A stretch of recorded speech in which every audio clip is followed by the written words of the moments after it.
ইমানদার আল্লাহর গোলাম, মনোযোগ দিয়ে কথাগুলো শুনবেন। জান্নাত হলো সুখের জায়গা, আরামের জায়গা, শান্তির জায়গা। আওয়াজ দিয়া বলুন, আমরা দুনিয়াতে শান্তি চাই কি চাই না? আরো জোরে বলুন, দুনিয়াতে শান্তি চাই কি চাই না? আমরা দুনিয়াতে শান্তি চাই, কিন্তু জান্নাত হলো মূল শান্তির ঠিকানা, দুনিয়া মূল শান্তির ঠিকানা নয়। আল্লাহ রাব্বুল আলামিন দুনিয়ার ভিতরে কাউকে পরিপূর্ণ শান্তি দেন নাই। একমাত্র শান্তির জায়গা হলো জান্নাত। জান্নাত হলো আরামের জায়গা। আমরা আরাম চাই কি চাই না? আওয়াজ দেয়া বলুন, আরাম চাই কি চাই না? জান্নাত হলো ঝগড়া ফাসাদ মুক্ত স্থান। আমরা ঝগড়া ফাসাদ, ফিতনা ফাসাদ থেকে মুক্ত হতে চাই কি চাই না? আরো জোরে বলুন, চাই কি চাই না? জান্নাত এমন একটি জায়গা যেখানে কোনো ঝগড়া বিভেদ নেই। ইশতে কি আজানে নবাশদ সিরাবা কাসকারি নবাশদ। ইমানদার আল্লাহর গোলাম, লক্ষ্য করুন, জান্নাত হলো ভোগ বিলাসিতা করার জায়গা, আনন্দ ফুর্তি করার জায়গা। আমরা ভোগ বিলাসিতা করতে চাই কি চাই না? আরো জোরে আওয়াজ দিয়ে বলুন, দুনিয়ার জমিনে মানুষ ভোগ বিলাসিতা করতে চায়, কিন্তু দুনিয়ার জমিনটা ভোগ বিলাসিতা করার জন্য না। প্রকৃত ভোগ বিলাসিতা হবে আমাদের জান্নাতে। আমার আল্লাহ বলেন, সূরা হামিম সিজদা 12 নম্বর 24, পৃষ্ঠা নম্বর 19, আয়াত নম্বর 30। আল্লাহ রাব্বুল আলামিন জানান, ইন্নাল্লাযীনা ক্বালু রাব্বুনাল্লাহু সুম্মা ইসতাকামু তাতানাজ্জালু আলাইহিমুল মালাইকাতু আল্লা তাখাফু ওয়ালা তাহজানু ওয়া আবশিরু بالجنة التي كنتم توعدون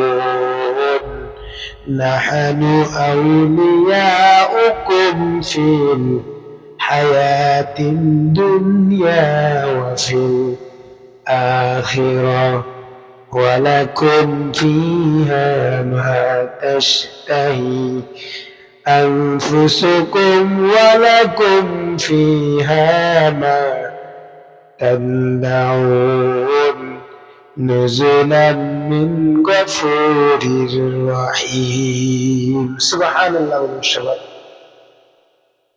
ইমানদার আল্লাহর গোলাম, লক্ষ্য করে শুনুন,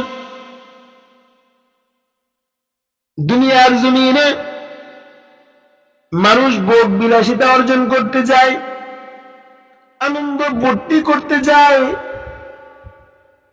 দুনিয়ার জমিনে মানুষ শান্তিতে থাকতে চায়, কিন্তু একটু চিন্তা করে দেখুন, দুনিয়ার জমিনে শান্তি অর্জন করার জন্য কত কষ্ট করতে হয়, কত অর্থকড়ির প্রয়োজন আছে, চিন্তা ফিকিরের প্রয়োজন আছে। কিন্তু জান্নাত এমন একটা শান্তির জায়গা, যে জায়গাতে ভোগ বিলাসিতা অর্জন করার জন্য, ভোগ করার জন্য আপনাকে কোনো কষ্ট করতে হবে না। যদি অন্তরে চিন্তা করেন, সাথে সাথে আল্লাহ রাব্বুল আলামিন যে বিষয়টা চিন্তা করবেন আপনার সামনে উপস্থিত করে দিবে। বলুন সুবহানাল্লাহ।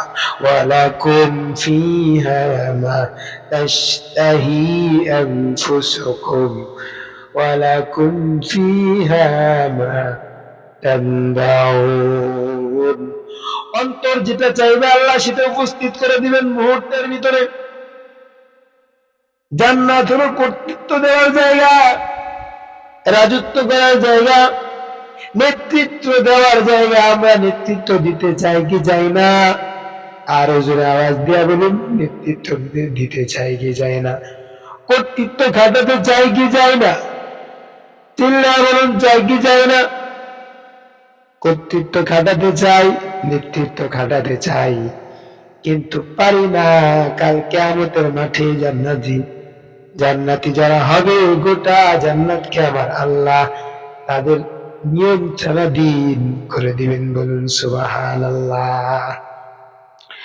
জান্নাতের ভিতরে এমন এমন নিয়ামত আছে, হাদিসে কুদসির ভিতরে আমার আল্লাহ জানান, আ'আদতু লিইবাদিয়াস সালিহিন মা লা আইনুন রাআত ওয়ালা উযুনুন সামিআত ওয়ালা খাতারা আলা কলবি বাশার। বলুন সুবহানাল্লাহ।